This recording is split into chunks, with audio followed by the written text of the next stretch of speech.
Good morning, students. Myself R. Renuka, PG Assistant in Chemistry. Welcome to our Chemistry channel. Why we are studying chemistry? ஏன் chemistry நம்ம study பண்ணுறோம்? Without chemistry, we are not survey in world. chemistry இல்லாமல் இந்த உலகத்தில் நம்மளால் survey பண்ண முடியாது. chemistry is everywhere in the world around us. நம்மளை சுற்றி எல்லாமே இருக்கிறது எல்லாமே கெமிக்கல்ஸ் தான். Okay, even our body is made up of chemicals. நம்ம பாடியே எதால் மேடப் ஆயிருக்கு அப்படின்னா கெமிக்கல்ஸ் தான். Continuous biochemical reaction occurring in our body are responsible for human activity. Human ஆக்டிவிட்டிக்கு எது ரெஸ்பான்சிபிளாக இருக்குது அப்படின்னு பார்த்தீங்கன்னா நம்ம பாடியில் நடக்கிற கண்டினியூஸாக நடக்கிற பயோகெமிக்கல் ரியாக்ஷனால தான். ஓகே, அப்போ கெமிஸ்ட்ரி நம்ம டே டு டே லைஃப்பில் பார்க்கும்போது நம்ம மார்னிங், அதாவது காலையில் ஆரம்பித்ததும் நைட் எண்டு வரைக்குமே நம்ம கெமிக்கல்ஸோட தான் நம்ம என்ன பண்ணுறோம், நம்ம சர்வே பண்ணிகிட்ருக்கோம். அப்போ கெமிக்கல்ஸ் அப்படிங்கிறது ரொம்ப இம்பார்ட்டண்டான ஒன்று. அப்போ அந்த கெமிஸ்ட்ரியை நம்ம ஸ்டடி பண்ணுறது தான் ரொம்ப இம்பார்ட்டன்ட் அப்படின்னு நம்ம பார்க்க போகிறோம். ஓகே, அப்போ கெமிஸ்ட்ரி எதுக்காக நம்ம ஸ்டடி பண்ணுறோம் அப்படிங்கிறத நம்ம பார்த்துட்டோம். நெக்ஸ்ட்டு பாருங்கள், இது வரைக்கும் நீங்கள் 10th படிச்சிருப்பீங்க. கெமிஸ்ட்ரி அப்படிங்கிறது ஒரு பார்ட்டு. அப்போ இங்கே ஹையர் செகண்டரியில் என்ன கொடுத்துருக்காங்க அப்படின்னு பார்த்தீங்கன்னா கெமிஸ்ட்ரியில் 3 branches கொடுத்துருக்காங்க. First one inorganic, second one physical, third one organic chemistry. அப்போ ஓவராலாக உங்களுக்கு 15 லெசன் கொடுத்துருக்காங்க. Inorganic 5, physical 5, organic 5. Inorganic, what is inorganic chemistry? Study of non living things. Physical அப்படிங்கிறது ஸ்டடி ஆஃப் டெரிவேஷன் யூஸ் பண்ணி எப்படி ஆப்ரேட் பண்ணுறது. Okay, third what is organic chemistry? Study of living things. First நம்ம பார்க்க போகிறது inorganic chemistry. Inorganic கெமிஸ்ட்ரியில் ஒரு lesson periodic classification of elements. Already நம்ம 10th நம்ம ஸ்டடி பண்ணியிருக்கோம் பீரியாடிக் கிளாசிஃபிகேஷன் ஆஃப் எலமெண்ட்ஸ். இப்போ இது வரைக்கும் நமக்கு 1-8 எலமெண்ட்ஸ் நம்ம டிஸ்கஸ் பண்ணியிருக்காங்க. அப்போ 1-8 எலமெண்ட்ஸை எப்படி ஒரு டேபிளில் அரேஞ்ச் பண்ணியிருக்காங்க, எதை பேஸ் பண்ணி அப்படின்னு நம்ம 10th ஸ்டடி பண்ணியிருக்கோம். அட்டாமிக் நம்பர் யூஸ் பண்ணி நம்ம டிவைட் பண்ணி வச்சுருக்காங்க, எலமெண்ட்ஸை செப்பரேட் பண்ணி வச்சுருக்கோம். அதில் 4 block, S block, P block, D block, F block. S stands for sharp, P principal, D diffuse, F fundamental. இப்போ 4 பிளாக்கில் நம்ம எலமெண்ட்ஸை செப்பரேட் பண்ணி வச்சுருக்கோம். இப்போ எதுக்காக செப்பரேட் பண்ணி வச்சுருக்காங்க அப்படின்னு பார்த்தீங்கன்னா ஈஸியாக நம்மளால் ஸ்டடி பண்ணுறதுக்கு. எஸ் பிளாக் எலமெண்ட்ஸ்னால் இதோடைய நேச்சர் இப்படி தான் இருக்கும், அதனுடைய ப்ராப்பர்ட்டிஸ் இப்படி தான் இருக்கும். அப்போ ஈஸியாக எஸ் பிளாக்கு தனியாக செப்பரேட் பண்ணி வச்சுருக்காங்க. பி பிளாக் எலமெண்ட்ஸ்னால் இந்த மாதிரி இருக்கும். எஸ் பிளாக்ல full and full metals present ஆகிருக்கும். பி பிளாக்ல அப்படின்னு பார்க்கும்போது மெட்டல், நான் மெட்டல்ஸ் எல்லாம் ப்ரெசென்ட் ஆகிருக்கும். டி பிளாக்ல ஃபுல் மெட்டல்ஸ். அப்போ தனித்தனியாக செப்பரேட் பண்ணி வச்சுருக்கனால நம்ம ஸ்டடி பண்ணுறதுக்கு ஈஸியாக இருக்குது. அதுக்காக தான் நம்ம என்ன பண்ணியிருக்காங்க, செப்பரேட் பண்ணி வச்சுருக்காங்க. ஓகே, அப்போ பீரியாடிக் டேபிளில் 7 பீரியட் இருக்குது. அப்போ 7 பீரியடும் ஹரிசாண்டலாக இருக்கும். பாருங்கள், ஹரிசாண்டல் 1,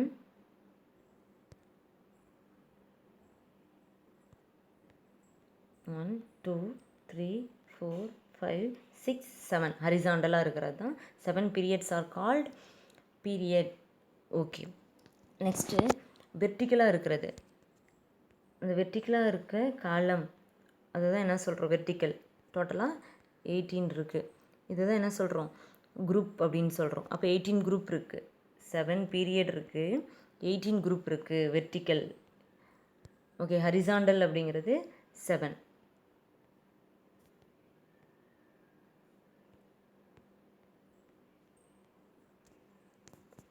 ஓகே, அப்போ பீரியாடிக் டேபிளில் 4 பிளாக் ப்ரெசென்ட் ஆகிருக்கு. S block, P block, D block, F block. அப்போ நம்ம பார்க்கும்போது வெர்டிக்கலாக இருக்கிறது தான் நம்ம என்ன சொல்லியிருக்கோம், வெர்டிக்கலாக இருக்கிறது தான் குரூப்பு. 18 குரூப் இருக்குதுன்னு பார்த்துட்டோம்.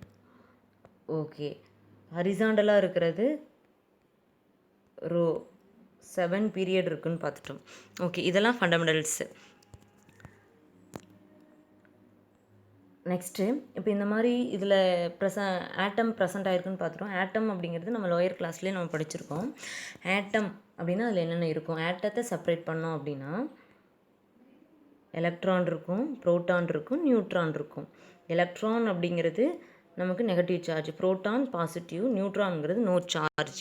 அப்போ periodic table classification of periodic எலமெண்ட்ஸ்குள்ளார சப்ஜெக்ட்குள்ளார போகிறதுக்கு முன்னாடி நம்ம பேசிக் சப்ஜெக்டோட பேசிக் பற்றி பார்ப்போம். ஓகே, ஃபார் எக்ஸாம்பிள் பார்த்திங்கன்னா சோடியம் ஆட்டம் எடுத்துக்கிட்டோம். இதில் அட்டாமிக் நம்பர் 11, மாஸ் நம்பர் 23. எப்பயுமே தெரியும் அட்டாமிக் நம்பர் கீழே இங்கே ரெப்ரசன்ட் பண்ணுவோம், மாஸ் நம்பர் மேலே. ஓகே, அப்போ ஆட்டம் எடுத்துட்டோம். எலக்ட்ரான்ஸ் எத்தனை இருக்குது அப்படின்னு அட்டாமிக் நம்பர் தான் எலக்ட்ரான்ஸ் அப்படின்னு சொல்லுவோம். எவ்வளோ எலக்ட்ரான்? 11 எலக்ட்ரான். அட்டாமிக் நம்பர் தான் எலக்ட்ரான். ப்ரோட்டான் பாருங்கள் 11 அட்டாமிக் நம்பர். அதுவும் எப்போ ஒரு ஆட்டம் எடுத்தோம் நம்பர் ஆஃப் எலக்ட்ரான்ஸ்க்கு ஈக்குவலாக ப்ரோட்டான்ஸ் இருக்கும். அதனால தான் ஆட்டம் அப்படிங்கிறது நியூட்ரல் அப்படின்னு சொல்கிறோம். ஓகே, நியூட்ரான் அப்படின்னா எப்படி கண்டுபிடிக்கலாம்? ஒரு ஆட்டத்தில் இருக்க neutron mass number minus atomic number. Mass number 23, atomic number 11, neutron 12. அப்போ ஆட்டம் அப்படின்னா என்னென்ன இருக்குன்னு பார்த்துட்டோம். Electron, proton, neutron. ஓகே, அப்போ எங்கெங்கே இருக்குது ஆட்டத்தில் எந்தெந்த பிளேஸில் இருக்குது அப்படின்னா இந்த மாதிரி தான் சர்க்கிள் பாருங்கள். இந்த டயக்ராம் பார்த்துக்குங்க. சென்ட்ரலில் ஆட்டத்தோட சென்ட்ரலில் தான் நியூட்ரான், ப்ரோட்டான் ரெண்டுமே இருக்கும். அதுக்கு நேம் தான் நியூக்ளியஸ். ஓகே, நெக்ஸ்ட்டு பாருங்கள். எலக்ட்ரான் அப்படிங்கிறது அதை சுற்றி அரௌண்ட் ஆகிட்டு இருக்கும், அதுதான் எலக்ட்ரான். ஓகே, இந்த மாதிரி இதுதான் ஒரு ஆட்டமாக நம்ம கன்சிடர் பண்ணிக்கலாம். சென்ட்ரலில் நியூட்ரான், ப்ரோட்டான், அவுட்டரில் தான் என்ன இருக்கும்? அதை சுற்றி தான் எலக்ட்ரான்ஸ் வந்து ரிவால்வ் ஆகிட்டுருக்கும். ஓகே, அப்போ எலக்ட்ரான்ஸ் வந்து இந்த ரிவால்வ் ஆகிற இதுக்கு நேம் என்ன? இந்த பிளேஸ்க்கு நேம் என்ன அப்படின்னா ஆர்பிட். அதை அந்த சர்க்கிள், அந்த வளைய பாதை தான் என்ன சொல்கிறோம்? ஆர்பிட், சர்க்குலர் பாத். எலக்ட்ரான்ஸ் வந்து அந்த மூவ் ஆகிறது அந்த பாத், அதுக்கு தான் நேம் என்ன அப்படின்னு பார்த்தீங்கன்னா ஆர்பிட். ஓகே, நெக்ஸ்ட்டு ஆர்பிட்டால் நம்ம படிச்சிருக்கோம். S orbital, P orbital, D orbital, F orbital. அப்போ ஆர்பிட்டால் அப்படின்னா என்ன அப்படின்னு பார்த்தீங்கன்னா ஒன்றும் இல்லை, இந்த நியூக்ளியஸ் சுற்றி இந்த எலக்ட்ரான்ஸ் வந்து ப்ரெசண்ட் ஆகிருக்கும். எங்கே ப்ரெசண்ட் ஆகிருக்குன்னா இந்த ஆர்பிட்டாலில் ப்ரெசண்ட் ஆகிருக்கும். அதுக்கு தான் என்ன சொல்கிறாங்க? ஆர்பிட்டால். அதாவது probability of finding electron is maximum. இந்த ஆர்பிட்டில் ஃப்ளோ ஆகிற எலக்ட்ரான் இதில் எங்கே ப்ரெசென்ட்னா ஆர்பிட்டாலில் ப்ரெசென்ட் ஆகிருக்கும். ஆர்பிட் அப்படிங்கிறது இந்த சர்க்குலர் பாத்துக்கு ஆர்பிட்டு. ஆர்பிட்டால் அப்படின்னா எலக்ட்ரான்ஸ் ப்ரெசென்ட் ஆகிருக்கிறது தான் orbitals. S orbital, P orbital, D orbital, F orbital. Okay, next நம்ம சொல்லிட்டோம் இந்த மாதிரி ஒரு ஆட்டத்தில் சென்ட்ரலில் நியூட்ரான், ப்ரோட்டான், அந்த இதுக்கு தான் நியூக்ளியஸ்ன்னு சொல்லியாச்சு. அந்த நியூக்ளியஸை சுற்றி எலக்ட்ரான் ரிவால்வ் ஆகிருக்கும். ஓகே, ஆர்பிட் அப்படின்னு சொல்லிட்டு அந்த சர்க்குலர் பாத்துக்கு. இப்போ ஆர்பிட் அப்படின்னு சொல்லும்போது எல்லாத்துக்குமே அதாவது நம்ம டிஃப்ரென்ஷியேட் பண்ணிக்க. அப்போ பார்த்திங்கன்னா ஒரே ஒரு சர்க்கிள் மட்டும் இல்லை, நிறைய சர்க்கிள் ப்ரெசென்ட் ஆகிருக்கு. அப்போ அதை டிஃப்ரென்ஷியேட் பண்ணி காமிக்கிறதுக்காக அதுக்கு நேம்னு சொல்கிறாங்க first shell, second shell, third shell அப்படிங்கிறாங்க. இப்போ first shell n is equal to 1, first shell அதாவது first orbit n is equal to 1ன்னு சொல்கிறோம். அதுக்கு என்ன நேம் சொல்லியிருக்காங்க அப்படின்னு பார்த்தீங்கன்னா டிஃப்ரென்ஷியேட் பண்ணுறதுக்காக கே செல். அடுத்த ஆர்பிட்டு, அடுத்த வளையப்பாதை n is equal to அதை என்ன சொல்கிறோம்? எல். அடுத்து m, அடுத்து n, இந்த மாதிரி போயிட்டே இருக்கும். ஓகே, இதுதான் என்ன சொல்கிறோம்? அந்த ஆர்பிட்டுக்கு தான். அந்த ஆர்பிட் நிறைய ஆர்பிட் இருக்குது, அது நிறைய அந்த சர்க்குலர் பாத் இருக்குது. அதை தான் என்ன சொல்கிறோம்? நிறைய அந்த சர்க்குலர் பாத்து தான் செல் அப்படின்னு ரெப்ரசன்ட் பண்ணுறாங்க. கே செல், எல் செல், எம் செல், என் செல். இப்போ ஃபஸ்ட்டு செல் என்ன அப்படின்னு பார்த்தீங்கன்னா கே செல். அப்போ இதில் வந்து என்ன ஆர்பிட்டால்? அங்கே என்ன ஆர்பிட்டால் ப்ரெசென்ட் ஆகிருக்கு? S orbital. இதெல்லாமே பேசிக் தான். ஓகே, நெக்ஸ்ட்டு செகண்ட் பாருங்கள். n is equal to second shell, S orbital, P orbital ரெண்டுமே ப்ரெசென்ட் ஆகிருக்கு.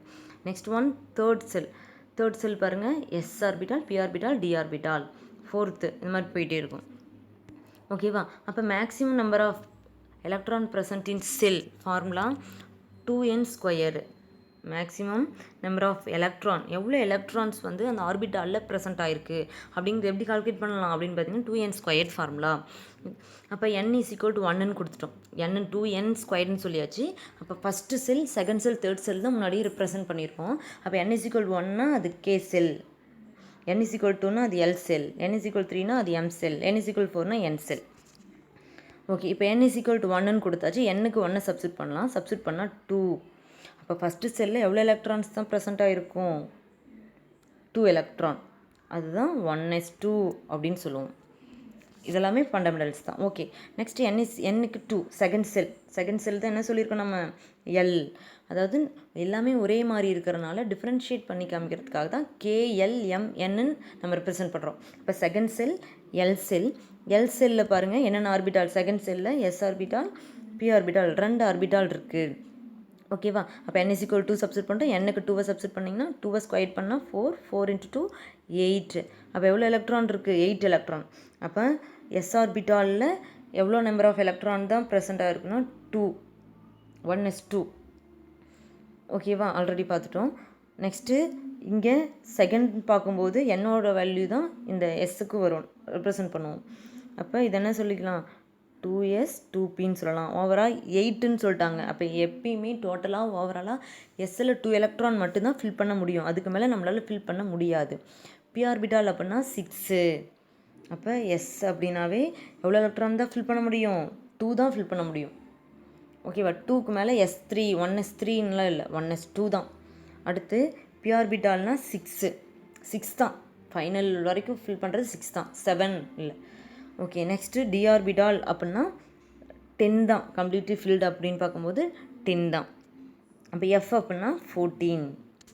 ஓகே, அதெல்லாம் பின்னாடி பார்ப்போம். இப்போ ஃபஸ்ட்டு நம்ம ஃபண்டமெண்டல்ஸ் வச்சு தெரிஞ்சு வச்சுக்குவோம். ஓகே, எல் செல் பார்த்தோம். எல் செல்லில் பார்த்தீங்கன்னா எஸ் ஆர்பிட்டால் பி ஆர்பிட்டால் 2 தான் இருக்கும். எஸ்ஸில் ஓவராலாக எலக்ட்ரான் ஃபில் பண்ணி 2, பி ஆர்பிட்டால்னா 6. இதெல்லாம் பேசிக் தெரிஞ்சு வச்சுக்கோம். ஓகே, அடுத்து தேர்ட் செல்னு பார்க்கும்போது நம்ம சப்ஸ்டிட் பண்ணி பார்த்துக்கலாம். இதே ஃபார்முலா தான், எண்ணுக்கு 3 தேர்ட் செல்லு. ஓகே, தேர்ட் செல்னால் எம் செல்லு.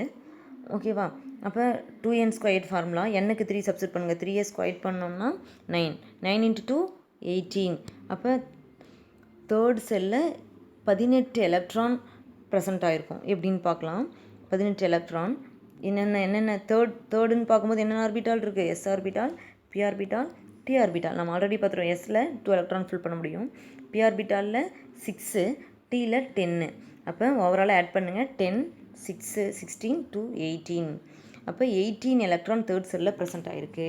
அப்போ maximum number of electron present in செல்லில், அப்போ ஒரு செல்லில் எவ்வளோ எலக்ட்ரான்ஸ் ப்ரெசென்ட் ஆக முடியும் மேக்ஸிமம் அப்படின்னு பார்த்தோம்னா என்ன ஃபார்முலா, 2n² சப்ஸ்டிட் பண்ணோம்னா 18 வருது. ஓகே, அப்போ நம்ம என்ன பார்த்தோம் இது வரைக்கும், கெமிஸ்ட்ரி அப்படின்னா எதுக்காக நம்ம ஸ்டடி பண்ணுறோம், என்ன இம்பார்ட்டன்ட் அதுக்குன்னு பார்த்தோம். இங்கே ஹையர் செகண்டரியில் என்னென்ன பிரான்ச் இருக்குதுன்னு பார்த்தோம். Inorganic, physical, organic. இன்ஆர்கானிக் அப்படின்னா லிவிங் திங்ஸு, ஃபிசிக்கல்னால் டெரிவேஷன் பற்றி ஸ்டடி, ஆர்கானிக்னா லிவிங் திங்ஸு. இப்போ இன்ஆர்கானிக் ஒரு லெசன் இருக்கோம், பியூரிஃபிகேஷன் ஆஃப் எலமெண்ட்ஸு. 8 எலமெண்ட்ஸ் வந்து டிஸ்கஸ் பண்ணியிருக்காங்க. அப்போ எதுக்காக கிளாசிஃபிகேஷன் பண்ணியிருக்காங்க அப்படின்னு பார்த்தீங்கன்னா ஈஸியாக நம்மளால் ஸ்டடி பண்ணுறதுக்கு. அப்போ எல்லா எலமெண்ட்ஸும் ஒரே இடத்துல இருந்துச்சுன்னா இது அப்படி நேச்சர் பற்றி நமக்கு தெரியாமலே போயிடும். செப்பரேட் பண்ணி வச்சா ஈஸியாக நம்மளால் ஸ்டடி பண்ண முடியும். ஓகே, 4 பிளாக் இருக்குதுன்னு பார்த்தோம், S block, P block, D block, F block. அதில் 7 பீரியட் இருக்குதுன்னு பார்த்தோம், 18 குரூப்ஸ் இருக்குதுன்னு பார்த்தோம். அப்போ ஹரிசாண்டலாக இருந்துச்சுன்னா பீரியட், வெர்டிக்கலாக இருந்துச்சுன்னா குரூப்பு. ஓகே, இந்த பீரியாடிக் டேபிள் பார்த்தோம். நெக்ஸ்ட்டு வந்து ஒரு ஆட்டம். அப்போ பீரியாடிக் டேபிளில் ஆட்டம் இருக்குது. அப்போ அந்த ஆட்டம்னா என்ன, அதில் என்னென்ன பார்ட்ஸ் உள்ளார சப் பார்ட்ஸ் எல்லாம் ப்ரெசென்ட் ஆகிருக்கு. அப்போ அதை பேசிக் பற்றி நம்ம பார்த்தோம். என்னென்ன ஆட்டம்னா எலக்ட்ரான் இருக்கும், ப்ரோட்டான் இருக்கும், நியூட்ரான் இருக்கும். எலக்ட்ரான்ங்கிறது நெகட்டிவ் சார்ஜ், ப்ரோட்டான்ங்கிறது பாசிட்டிவ், நியூட்ரான் நோ சார்ஜ். அப்போ ஃபார் எக்ஸாம்பிள்ஸ் பார்த்தோம், ஒரு சோடியம் அட்டம் எடுத்துட்டோம். அட்டாமிக் நம்பருங்கிறது கீழே ரெப்ரசென்ட் பண்ணுவோம், மாஸ் நம்பருங்கிறது மேலே ரெப்ரசென்ட் பண்ணுவோம். அப்போ நம்பர் ஆஃப் ஒரு ஆட்டம் அப்படின்னு எடுத்தோம்னா நம்பர் ஆஃப் எலக்ட்ரானுக்கு ஈக்குவலாக ப்ரோட்டான்ஸ் இருக்கும். அப்போ நம்பர் ஆஃப் எலக்ட்ரான் கேட்டாங்கன்னா 11, நம்பர் ஆஃப் ப்ரோட்டான் கேட்டாங்கன்னா 11. அப்போ எவ்வளோ எலக்ட்ரான் இருக்கும் அதே தான். அதனால தான் ஆட்டங்கிறது நியூட்ரல் அப்படின்னு சொல்கிறோம். அப்போ நியூட்ரான் அப்படிங்கிறது mass number minus atomic number. அப்போ ஆட்டம் அப்படின்னு எடுத்துகிட்டோன்னா ஆட்டத்தோட சென்டரில் தான் நியூட்ரானும் ப்ரோட்டானும் இருக்கும். எலக்ட்ரானுங்கிறது அதை சுற்றி அரௌண்டாக இருக்கும். நெக்ஸ்ட்டு ஆர்பிட்டுன்னு பார்த்தோம். ஆர்பிட் அப்படிங்கிறது எலக்ட்ரான் வந்து அரௌண்டை சுற்றிட்டு வர அந்த சர்க்குலர் பாத்து தான் ஆர்பிட். ஆர்பிட்டால் அப்படிங்கிறது எலக்ட்ரான்ஸ் அதில் ஃபுல்லாக இருக்கும், அதுதான் ஆர்பிட்டால். ஓகேவா, அப்போ ஆர்பிட்டுங்கிறது அந்த சர்க்குலர் பாத், எலக்ட்ரான் சுற்றிட்டு வர இந்த சர்க்குலர் பாத்து. அப்போ எல்லாமே இப்போ அந்த சர்க்குலர் பாத் ஒரே மாதிரியே இருக்குது. அதை டிஃப்ரென்ஷியேட் பண்ணி காமிக்கிறதுக்காக தான் first shell, second shell, third செல். அதுக்கு தான் நம்ம நேம் என்ன ரெப்ரசென்ட் பண்ணியிருக்கோம், கே செல், எல் செல், எம் செல், என் செல். இப்போ ஃபஸ்ட்டு செல் அப்படிங்கிறது கே செல். அப்போ கே செல்லில் என்னென்ன ஆர்பிட்டால் ப்ரெசென்ட் ஆகிருக்கும், எஸ் ஆர்பிட்டால். செகண்ட் செல் அப்படின்னா S orbital, P orbital present ஆகும். அப்போ என்னோட வேல்யூ வச்சு தான் நம்ம ஆர்பிட்டால் சொல்கிறோம். இப்போ ஃபஸ்ட் அப்படின்னு பார்க்கும்போது 1s, இது செகண்டில் எப்படி எடுத்துக்கலாம், முன்னாடி n, அதனால் முன்னாடி என்னோட வேல்யூ சப்ஸ்டிட் பண்ணணும் ஆர்பிட்டாலுக்கு முன்னாடி, 2s 2p. அடுத்து third 3s 3p 3d. Okay, fourth 4s 4p 4d 4p. எல்லா இடத்துலையுமே என்னோட வேல்யூ என்ன தான் ஆர்பிட்டாலுக்கு முன்னாடி நம்ம ரெப்ரசென்ட் பண்ணணும். அப்போ மேக்ஸிமம் நம்பர் ஆஃப் எலக்ட்ரான் வந்து ஒரு செல்லில் செல்லாம் எவ்வளோ எலக்ட்ரான் ப்ரெசென்ட் ஆகிருக்கும் அப்படின்னு நம்ம கால்குலேட் பண்ணணும். இந்த கால்குலேஷனை நீங்கள் மறந்துடாதீங்க, ஞாபகம் வச்சுக்கோங்க, ரொம்ப இம்பார்ட்டண்டான ஒன்று. ஓகே, ரிமைனிங் நம்ம என்ன பண்ணலாம் அப்படின்னு பார்த்தீங்கன்னா நெக்ஸ்ட் கிளாஸில் இதனுடைய கண்டினியூட்டி பார்ப்போம். நெக்ஸ்ட் கிளாஸில் எலக்ட்ரானிக் கான்ஃபிகரேஷன் பற்றி பார்ப்போம். இதெல்லாமே பேசிக். அப்போ பீரியாடிக் கிளாஸிஃபிகேஷனுக்கு போகிறதுக்கு முன்னாடி நமக்கு என்னென்ன தெரிஞ்சிருக்கணும் அப்படின்னா ஆட்டத்தில் என்னென்ன ப்ரெசென்ட் ஆகிருக்கு, அதை எப்படி வந்து டிஃப்ரென்ஷியேட் பண்ணுறாங்க, இதெல்லாமே பேசிக். இதை பற்றி நம்ம தெரிஞ்சிருந்தால் மட்டும்தான் அடுத்தடுத்து நம்ம டாபிக் ஸ்டடி பண்ணுறதுக்கு கொஞ்சம் ஈஸியாக இருக்கும். ஓகே ஸ்டூடெண்ட்ஸ், ரிமைனிங் நெக்ஸ்ட் வீடியோவில் பார்க்கலாம். தேங்க்யூ.